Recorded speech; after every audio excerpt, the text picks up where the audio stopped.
Maybe lately, some of the clothes that you used to rely on suddenly aren't working the way they once did. Your waist is different, your tops are suddenly hitting in all the wrong places, and the jeans that you used to live in are no longer comfortable. So what are we actually supposed to do when everything starts changing after 50? Today, I'm tackling some of the most common questions that come up when the clothes that you used to rely on suddenly stop working in the same way. I want to thank Quince for sponsoring this video, and we'll talk more about them in a minute. A subscriber recently emailed me with some very specific style questions, and I suspect that many women have the same questions. How do you get arm coverage without looking overwhelmed? Are dresses above the knee appropriate? What works when you have fuller calves? And what do you do when it suddenly feels as though nothing looks good anymore? So I pulled together some of the most common questions, and I'm going to give some practical answers. These are not rules, they are just options. Question 1, how do I dress a fuller middle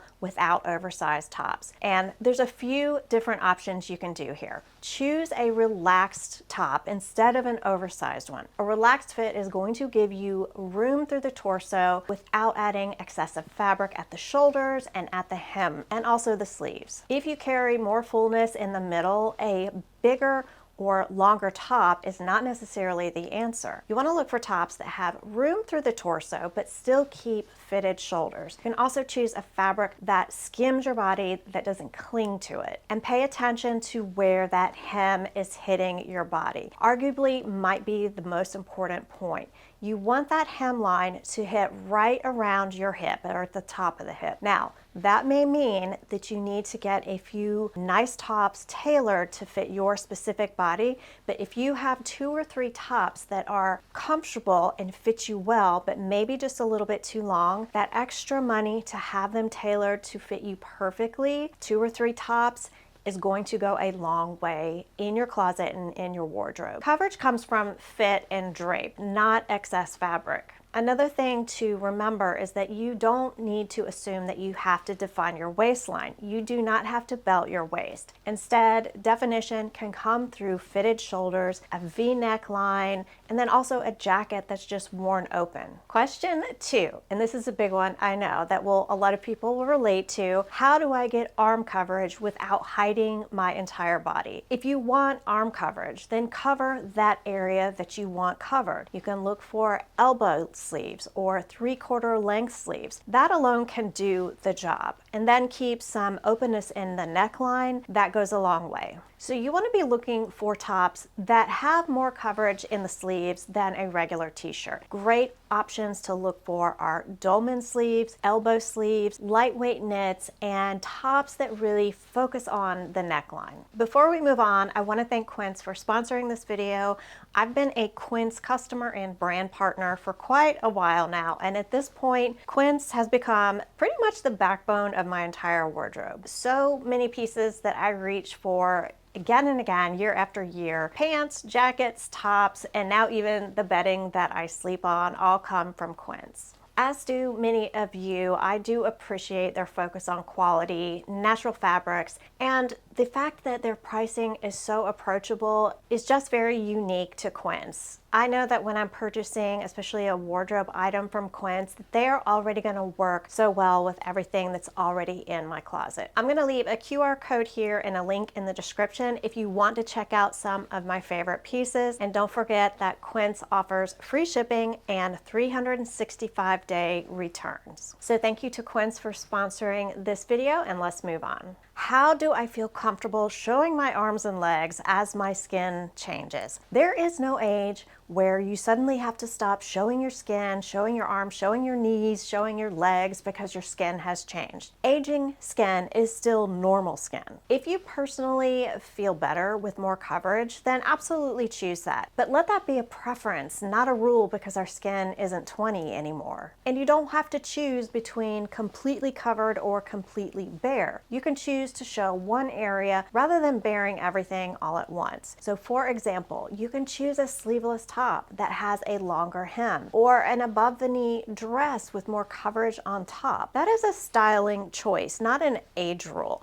If you are uncomfortable, just ease into it gradually. Elbow length sleeves, 3/4 length sleeves, boat necks, V-necks, or dresses, skirts, shorts that are just above the knee are all really nice middle ground options. Aging skin is not something that needs to be hidden simply because our skin no longer looks 25. So let showing skin always be a style preference, not a rule that you need to live by. Question number 3, how do I choose a flattering hemline if I have fuller calves? If fuller calves are something that you are conscious about, then pay more attention to where your hemline is hitting than whether a dress is called a midi or a maxi. What matters is where it's hitting you. So things you might want to stay away from are skirts that are hitting you right at the widest part of your calf. Same thing for cropped pants. You probably want to choose an ankle length versus a calf length. If you're choosing pant lengths or skirt lengths that are hitting you at that widest part of your calf, it creates a horizontal line there, and you can see in the comparison of the skirt that I'm showing here, it's just overall a more flattering silhouette if it's either below, like closer to your ankle, or above the calf. So choose ankle length when it comes to skirts,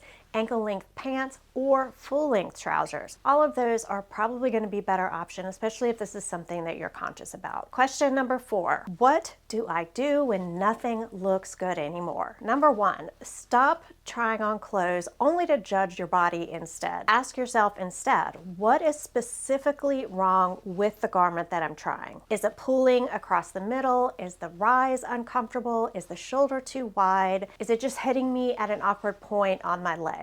You want to reassess your proportions, not your size. So things to do is try a pant that has a different rise. You can try a straight leg instead of a slim leg pant, a shorter or a more relaxed top, a top that has more of an open neckline that is relaxed everywhere else. Try a different bra. If it's been a while since you have been fitted for a bra, a good fitting bra that gets everything where it should be is going to make the biggest difference, not only in how your clothes fit you, but also how you feel in the clothes. And just remember, you are looking for new proportions, not a new body. Next, you want to go into your closets and find 3 things in your closet that still work. What do those pieces all have in common that make them successful? Does the waistband have give? Does the top skim instead of cling to you? Does it have a beautiful neckline? Does the jacket give you just a little bit of structure that the outfit needs? This gives you a much better guide than just I need new clothes. It also gives you a roadmap of what to look for when you do go shopping so that you don't get overwhelmed and give up. Question number 5, how do I rebuild my wardrobe without starting over? If you feel like your wardrobe no longer works, you do not have to start over from scratch. Start with the pieces that still fit, that you still feel good in, and that work for the life you have now. Then look for the gaps that you're missing and be specific. I've mentioned this before. Do you need more tops that don't need to be tucked in? Do you need shoes to go with the jeans you have? Do you need a jacket to finish an outfit? Rebuild outfit by outfit, not item by item. When you start dialing in and really figuring out specifically which gaps are missing in your closet, it is going to be so much more helpful and valuable when you go shopping and looking for these items that you need to fill these gaps. And before you buy something new, make sure you can visualize how it's going to work with the items that you already have. The goal is not a brand new wardrobe. The goal is having a small number of pieces that actually